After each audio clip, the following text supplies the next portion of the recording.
आज मैं formal interview लेना चाहती हूँ मोस्ट वेलकम। गणेश जी गुरु जी से।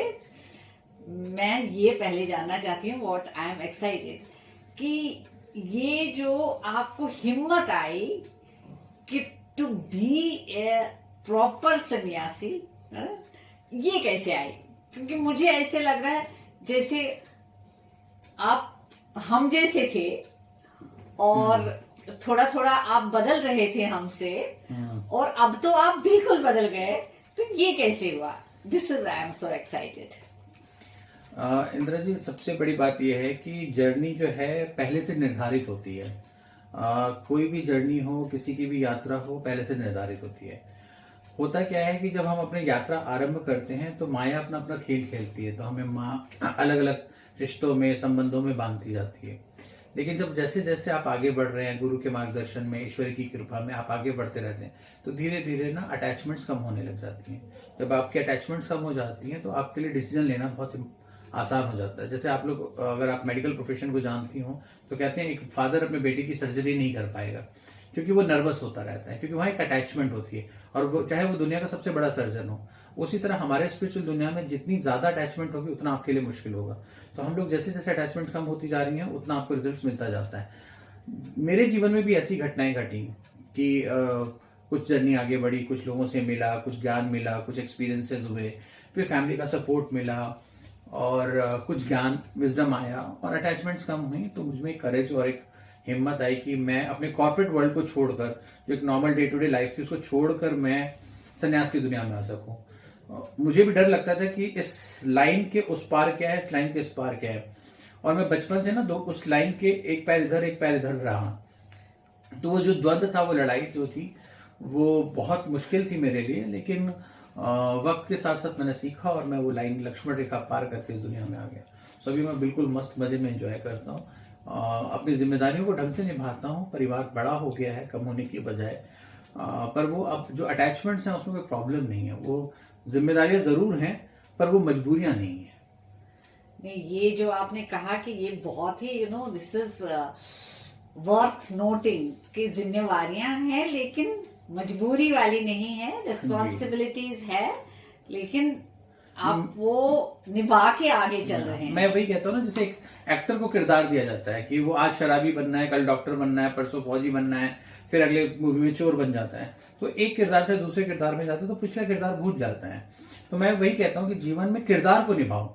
आप फादर के किरदार में तो अच्छे फादर बन जाओ, ब्रदर के किरदार में तो अच्छे ब्रदर बन जाओ, आप गुरु के किरदार में कोई गुरु बन जाओ। पर एक किरदार से दूसरे किरदार में रिप्रेजेंटेशन नहीं आना चाहिए। हो सकता है वो सेम हीरोइन जो पिछले मूवी में आपकी गर्लफ्रेंड बनी हो, आपकी वाइफ बनी हो, अगली मूवी में आपकी बहन बनी हो, पर आप उस प्रीवियस इमोशन के साथ इस इमोशन में एक्टिंग नहीं कर सकते। आपका रोल बदला, आपकी एक्टिंग बदल गई। सो आपको ये एक रंगमंच दिया गया है जीवन, यहाँ पे आप अपने अपने किरदार निभाइए, आप उसको एंजॉय करिए, जब जो जिम्मेदारी है उसको निभाइए। पर आप ये जिम्मेदारी निभा रहे हैं इस गलतफहमी में भी मत रहिए। वो कर रहा है इसलिए आप कर पा रहे हैं। ऊपर डायरेक्टर बैठ के कह रहा है कट फॉरवर्ड, तो आप कर रहे हो। जिस दिन उसने कट की बजाय पैकअप कर दिया तो पैकअप हो जाओगे। सो पैकअप के लिए भी आपका सामान रेडी होना चाहिए। ये जो आप का विचार है, आप मतलब ये तो मुझे लग रहा है कि it's such a big change कि हमें लग रहा है कि भाई हम तो गुरुजी के साथ सेम ही थे, और अब हम क्या सोच रहे हैं और गुरुजी क्या सोच रहे हैं, there is no in between something. So I really wish you good luck with what you have chosen, and you are helping so many people. I can see, मैं आपका सोशल मीडिया पे देखती हूँ, how many people you are helping. I mean, although we know कि आपने हमारे साथ कितना काम किया है, हमें किस लेवल तक लाया है, लेकिन अब आप इस रूप में कितने लोगों को हेल्प कर रहे हैं और हमें बहुत अच्छा लग रहा है। मैं हमेशा एक बात कहता हूँ कि इतनी शिद्दत से अपना किरदार निभाओ कि लोग आपको याद रखें, और कोई याद रखे ना रखे, आपके अंदर एक सेटिस्फेक्शन होना चाहिए कि आपने किरदार अच्छे से निभाया। पहली चीज। दूसरी चीज, जहां तक रही मेरे वस्त्र की बात या संन्यास की बात, मैं हमेशा कहता हूँ वस्त्रों का संन्यास नहीं होता। संन्यास शरीर का होता है, संन्यास आत्मा का होता है, संन्यास मन का होता है, आपकी सोच का संन्यास होता है। वस्त्र तो कोई भी पहन लेता है। अगर आप देखें हमारे आसपास ऐसे हजारों लोग हैं जिन्होंने थोड़ा सा स्पिरिचुअल होकर देखी, रामा फेरा सीखा और धीरे धीरे गेरुए वस्त्रों में आ गए। और ऐसे बहुत से लोग हैं जो अपने आप को कुछ भी कहने लग गए, सन्यासी लिखने लग गए, तांत्रिक लिखने लग गए, ज्योतिषाचार्य लिखने लग गए, जबकि उतना नॉलेज उतने डेप्थ में नहीं है। पदवियों का और वस्त्रों का कोई लेना देना नहीं है। सन्यास वो है जो आपके अंदर उतर जाए, सन्यास वो है जो आपकी आत्मा में उतर जाए। किसी ने बहुत अच्छा कहा है कि आपकी इच्छाएं अधूरी रह गई और मृत्यु हो गई तो वो मोक्ष नहीं है, और आपकी इच्छाएं पूर्ण हो गई और आप जीवित हैं तो वो मोक्ष है। तो जहां इच्छाएं खत्म हो जाएं, जहां आपके अंदर के डिजायर्स खत्म हो जाएं, देखिए डिजायर हमेशा रहती है। लोग कहते हैं मोक्ष की इच्छा है मुझे, बाकी कुछ नहीं। तो अगर मोक्ष के लिए भी इच्छा है तो वही डिजायर है। तो उस भ्रम में नहीं पड़ना है। आपको बस ये पता है कि आपकी एक जर्नी है, वो जर्नी चला रहा है, आप उसको याद रखिए और उस रास्ते पे चलते चले जाइए। कब शुरू हुई कब खत्म हुई वो जाने, आप रास्ते का सफर लीजिए। लोग स्पिरिचुअल बनते हैं, एक्चुअलाइज होते हैं, रिवॉल्व होते हैं, तो मैं ये कहता हूँ सब होने के बाद क्या होता है, आप सजग हो जाते हो। सजग यानी अवेयर हो जाते हो। तो वैसे ही सजग रहो ना। आप कपड़ों के लिए अवेयर हो, आप पीले रंग के कपड़े के साथ लाल रंग के कपड़े नहीं पहनते या कुछ मैचिंग कॉन्सेप्ट में नहीं पड़ते, आप साड़ी के साथ ब्लैक शूज नहीं पहनोगे।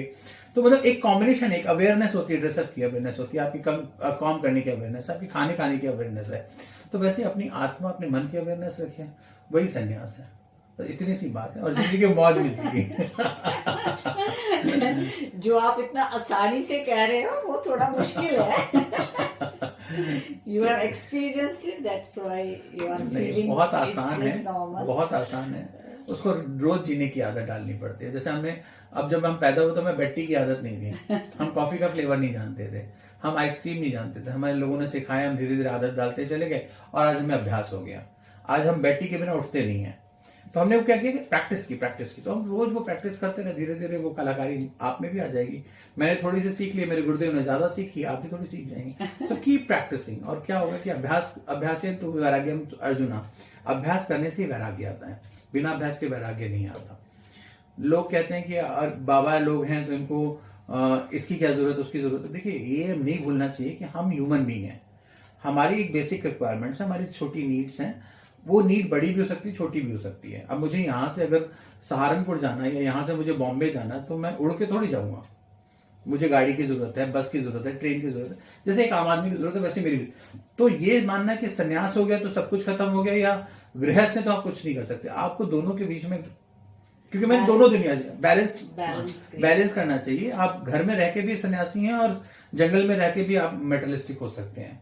तो आपको बैलेंस आना चाहिए। समत्व में जिएंगे तो आपको लिए सब कुछ बराबर है। बस इतनी सी बात है। तो जय श्री कृष्ण। Thank you. हम आपसे आज फॉर्मल इंटरव्यू करें बिकॉज मेरा दिल था, मेरा मन था कि मैं आपको पूछूं कि ऐसे आप कैसे कर पाए। सब कुछ बदल जाता है, सब कुछ समझ में आ जाता है। सो जय श्री कृष्ण, राधे राधे। आप लोगों को अगर कोई भी क्वेरी हो तो आप मुझे या इंदिरा जी को डायरेक्टली मैसेज या कॉल कर सकते हैं, और अपनी अधिक से अधिक जितनी क्वेरीज हैं जिनका सोल्यूशन आपको लगता है, आपको ये लगता है ये सवाल बिल्कुल बकवास हो सकता है, इसकी कोई वैल्यू नहीं है, लेकिन अगर वो सवाल आपको पूरे हो रहा है तो आप जरूर हमसे पूछें, आपके सवालों का जरूर जवाब देंगे। जय श्री कृष्ण, राधे राधे, हरिओम, सबका मंगल हो। तो मैं थोड़ा ऐड ये कर लूं कि ये नहीं समझ लीजिए कि गुरुजी ने अब ये शुरू किया है। Earlier also we are all benefited, हमें बहुत सारा बेनिफिट हो गया है, लेकिन अभी हमें सिर्फ ये एक्साइटमेंट हो रही है कि अब ये कैसे इतना बदल गए और हम ऐसे रह गए। लेकिन जो इनके साथ हमारी ग्रोथ हुई है वो ऑलरेडी बहुत ज्यादा है। जय श्री कृष्ण। Thank you.